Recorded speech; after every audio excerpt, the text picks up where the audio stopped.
Hello अस्सलाम वालेकुम, welcome to my channel let's learn. मैं सर श्रीचंद और आज आप लोगों के लिए जो मैं टॉपिक लाया हूँ वो है वर्ब।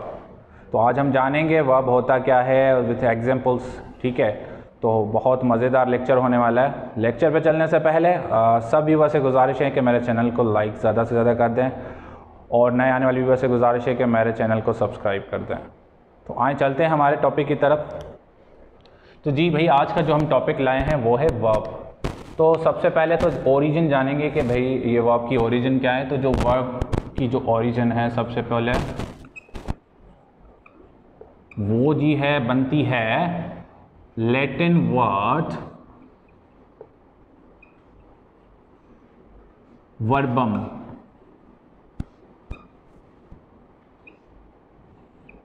लैटिन वर्ड भाई वर्बम से लिया हुआ है वर्ब। ठीक है, अब आते हैं इसकी डेफिनेशन पे कि भाई ये वर्ब दिखाता क्या है। तो आते हैं भाई वर्ब की डेफिनेशन पे। अ वर्ड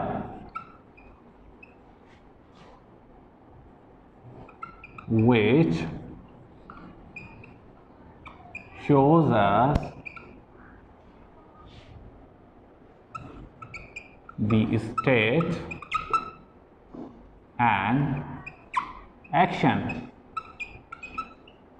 तो भाई वर्ब जो हमारा होता है वो वर्ड है पार्ट ऑफ स्पीच का जो हमें दो चीज़ें दिखाता है। कौन सी दो चीज़ें दिखाता है भाई? वो हमें या तो स्टेट दिखाता है या हमें एक्शन दिखाता है। क्लियर है? ठीक है, वर्ब को हम जो है एक दूसरा नाम भी दे सकते हैं। We call this heart of a sentence.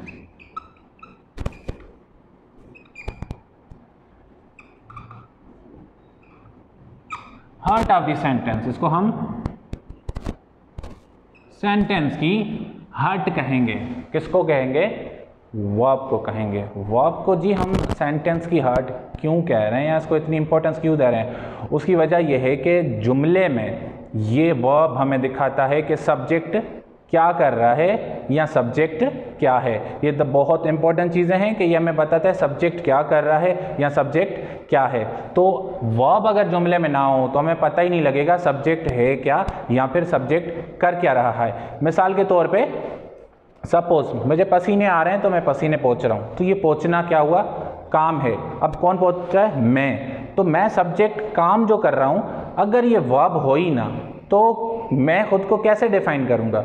ठीक है, तो ये सब्जेक्ट को डिफाइन करता है कि वो है क्या और क्या काम कर रहा है। अब है क्या, जैसे सपोज मैं टीचर हूँ, ठीक है, तो ये होने को जाहिर कर रहा है। फिर मैं कहूँ मैं पसीने पोंछ रहा हूँ गर्मी की वजह से, तो ये मेरे काम को दर्शा रहा है, मेरे काम को जाहिर कर रहा है। इस वजह से हार्ट कहा जाता है वर्ब को सेंटेंस का, क्योंकि इसके बगैर हमें कुछ पता ही नहीं लगना है।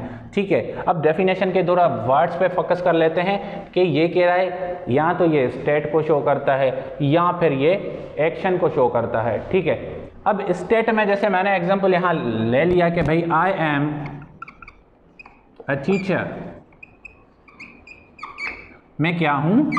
टीचर हूँ। मैं टीचर हूँ। यहाँ ये क्या होने को क्या जाहिर कर रहा है? ये मेरे होने को जाहिर कर रहा है। ठीक है, क्या दिखा रहा है? स्टेट को दिखा रहा है। यहाँ कोई भी एक्शन परफॉर्म नहीं हो रहा है। अच्छा, दूसरा जुमला दे लेते हैं। मैं कहाँ हूँ? सपोज मैं कहूँ कि आई एम एट सेंटर। कहाँ हूँ भाई? सेंटर पे हूँ। ये मेरे होने को जाहिर कर रहा है। किसको जाहिर कर रहा है? होने को जाहिर कर रहा है। कहाँ हूँ? सेंटर पे। अगेन ये जुमला भी हमारा स्टेट से कंसर्न्ड है। ठीक है, अगर मैं कहूँ I have a large family, मेरे पास बहुत बड़ी फैमिली है। ठीक है, तो यहाँ भी ये जो दिखाया जा रहा है आई हैव, तो यहाँ ये भी क्या दिखा रहा है? होने को दिखा रहा है। यहाँ भी ये स्टेट ही है ना कि एग्जिस्टेंस है। पॉइंट क्लियर हो रही है? यहाँ इन तीनों एग्जाम्पल्स में आपको एक्शन नज़र नहीं आ रहा है। ठीक है, तो जब एक्शन की बात ना की जा रही हो तो समझ लें वर्ब क्या दिखा रहा है? वो हमें स्टेट दिखा रहा है। क्लियर जी? आगे चलते हैं। जैसे कि है एक्शन। अब आते हैं ये एक्शन। अब एक्शन किस तरह के होते हैं? ठीक है, अब एक्शन जैसे मैं यहाँ क्या कर रहा हूँ, पढ़ा रहा हूँ, टीचिंग, ठीक है, एक्शन है।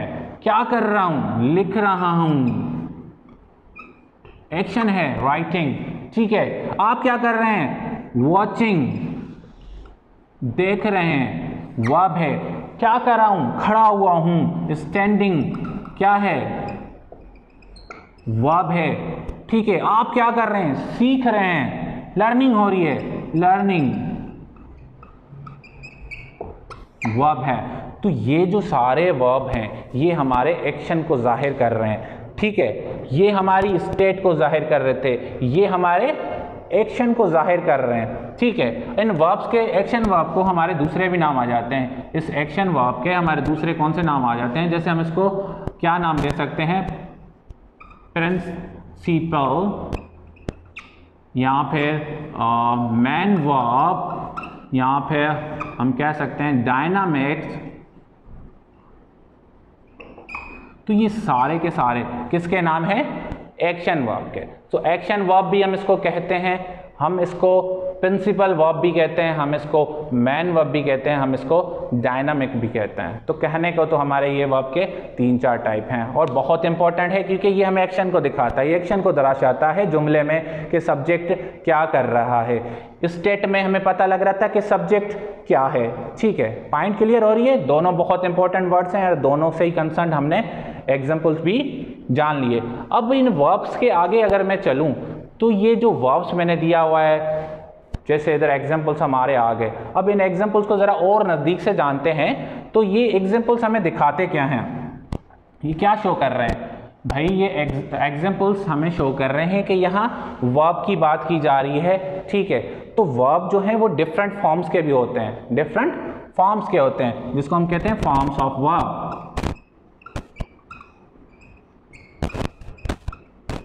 Forms of verb. अब वर्ब के कौन से फॉर्म होते हैं, जनरली आपने सुना होगा first form, second form, third form, ठीक है। तो आज हम जानेंगे जो इसको हम फर्स्ट फॉर्म कहते हैं उसको हम कहते हैं प्रेजेंट, और जो सेकंड फॉर्म होता है उसको हम कहते हैं पास्ट, और जो हमें ब्रैकेट में लिखते जा रहे हैं, चलो फर्स्ट, और ये होता है सेकंड।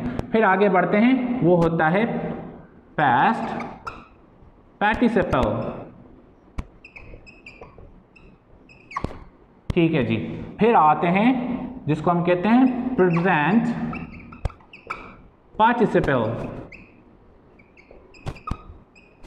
यहाँ फिर इसको हम दूसरा भी नाम देते हैं, वो कौन सा होता है, वो होता है जी, आपके लिए बहुत कॉमन होगा, यू कॉल दिस इंग फॉर्म, आप इसको इंग फॉर्म भी कहते हैं। तो ये है बहुत आसान तरीका जिससे हम जान सकते हैं कि भाई क्या क्या चीज़ें हैं और कैसे हम अंडरस्टैंड कर सकते हैं कि वो फॉर्म ऑफ वर्ब है वो इधर फर्स्ट फॉर्म है यानी कि प्रेजेंट है, यहाँ पे सेकंड फॉर्म है यानी कि पास्ट है, यहाँ पे थर्ड फॉर्म है यानी कि पार्टिसिपल है, यहाँ पे रिंग फॉर्म यानी कि प्रेजेंट पार्टिसिपल है। यहाँ तक हमारा टॉपिक क्लियर है, ठीक है जी। अब इनको एग्जाम्पल के दौर में ज़रा मैं थोड़ा बता देता हूँ। यहाँ पे जैसे यहाँ मैं लिख रहा हूँ कि भाई वर्ड इज राइट, फिर वर्ड आया wrote, फिर वर्ड आया written, एंड देन वर्ड आया writing, ठीक है जी। अब इन ज़रा चारों वर्ड्स पे नज़र डालें, ये फॉर्म्स ऑफ वर्ब हैं। यहाँ मैंने लिखा है राइट, लिखना, wrote, लिखा, written, लिखा हुआ, writing, लिखा जा रहा है, यानी कि कंटिन्यूटी की बात की जा रही है। अब कैसे, तो जो वर्ड है राइट ये हमारा प्रेजेंट है, ठीक है, जिसको हम फर्स्ट फॉर्म कहते हैं। फिर आते हैं दूसरे नंबर पे जिसको हमने लिखा हुआ है रोट, तो ये जो रोट है ये माजी की बात को जाहिर करता है, पास्ट है ये, ठीक है। फिर आते हैं रिटन पे जिसको हम थर्ड फॉर्म कहते हैं, ठीक है, ये परफेक्शन में दिखाता है, कंप्लीशन शो करता है, जिसको हमने कहा हुआ है पास्ट पार्टिसिपल। फिर आते हैं राइटिंग, प्रेजेंट पार्टिसिपल, ये कंटिन्यूटी को शो करने के टाइम हम इस चीज़ को यूज़ करते हैं, जब भी हम कंटिन्यूस जुमले या टेंसेस कर रहे होते हैं तब इनको यूज़ करते हैं।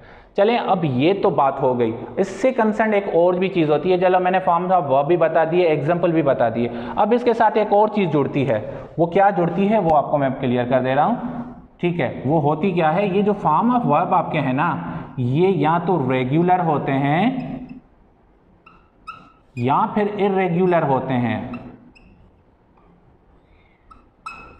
अब आप सोच रहे होंगे रेगुलर और इर्रेगुलर कैसे होते हैं, तो जी रेगुलर वर्ब या फिर इर्रेगुलर वर्ब। अब वर्ब की यहाँ बात चिड़ी है, फॉर्म्स की चिड़ी है, तो ये टॉपिक हम क्लियर करते जाते हैं। रेगुलर वर्ब वो होते हैं जो ईडी लगा के फॉर्म होते हैं। उनके फॉर्म्स कैसे बनते हैं, ईडी लगा के बनते हैं। और इर्रेगुलर को हम स्ट्रॉन्ग भी कहते हैं, इंडिपेंडेंट भी कहते हैं। सेम वे रेगुलर को हम वीक भी कहते हैं, डिपेंडेंट भी कहते हैं। डिपेंडेंट या वीक इस वजह से कहते हैं क्योंकि ये ईडी लग के बनते हैं। इनको हम स्ट्रॉन्ग और इंडिपेंडेंट इर्रेगुलर को इसलिए कहते हैं क्योंकि ये ईडी नहीं लेते, इनको किसी की ज़रूरत नहीं है। ये अपने फॉर्म जो होती है इनके वर्ब की वो खुद से ही बनती है, ठीक है। उनको ईडी के सहारे की ज़रूरत नहीं होती। एग्जाम्पल तौर पे मैंने लिखा यहाँ प्ले, अब इसके साथ वर्ड आ गया प्लेट, ठीक है जी। तो अगर ये थर्ड भी आएगा तो भी ये प्लेट बन जाना है।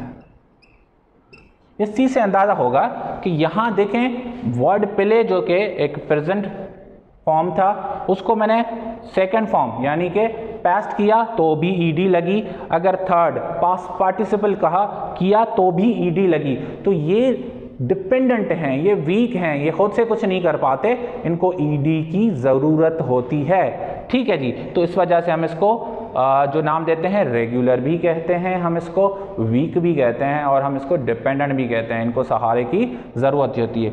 अब इर्रेगुलर वो होते हैं जिनको ईडी की कोई ज़रूरत नहीं होती। यहाँ मैंने जो एग्जांपल दिया हुआ है, जैसे राइट है फर्स्ट फॉर्म, फिर रोट बन गया, यहाँ ईडी की ज़रूरत नहीं बनी पास्ट के लिए। फिर पास्ट पार्टिसिपल के लिए यहाँ मैंने रिटन लिखा हुआ है, अगेन थर्ड फॉर्म के लिए ईडी की ज़रूरत नहीं बनी।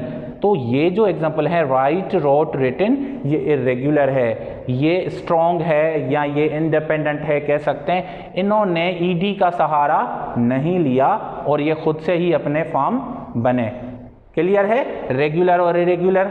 आई होप कि आपको क्लियर हो चुका होगा। और वर्ब का जो हमने आज डेमो दिया है, बेसिक दिया है, आई होप आपको समझ आया होगा। गाइस वीडियो को ज़रूर लाइक कीजिएगा। गर्मी की हालत में इतनी मेहनत किए जा रहे हैं हम, आप लोगों के लिए किए जा रहे हैं, तो अप्रिसिएशन के लिए प्लीज़ लाइक कर दिया करें और कमेंट में ज़रूर बताइएगा जो क्वेश्चन हो आप लोगों को। अगले लेक्चर्स में हम ज़रूर मिलते हैं जिसके वर्ब्स के फर्दर हम पढ़ेंगे, जैसे ट्रांजिटिव है, इंट्रांजिटिव है, जेरेंड है या फिर मॉडल वर्ब्स आ गए या इन्फिनेटिव है, जो इनके हम अलग अलग लेक्चर बनाएंगे इंशाल्लाह और बहुत अच्छे से सीखेंगे। कोशिश कर रहा हूँ आपके लिए सिंपल से सिंपल रखूँ और सीरीज़ ऐसे पैटर्न से ले चलूँ कि आपको स्टेप बाय स्टेप अच्छे से समझ आए। तो मिलते हैं नए वीडियो में, तब तक के लिए अल्लाह हाफ़िज़, थैंक यू।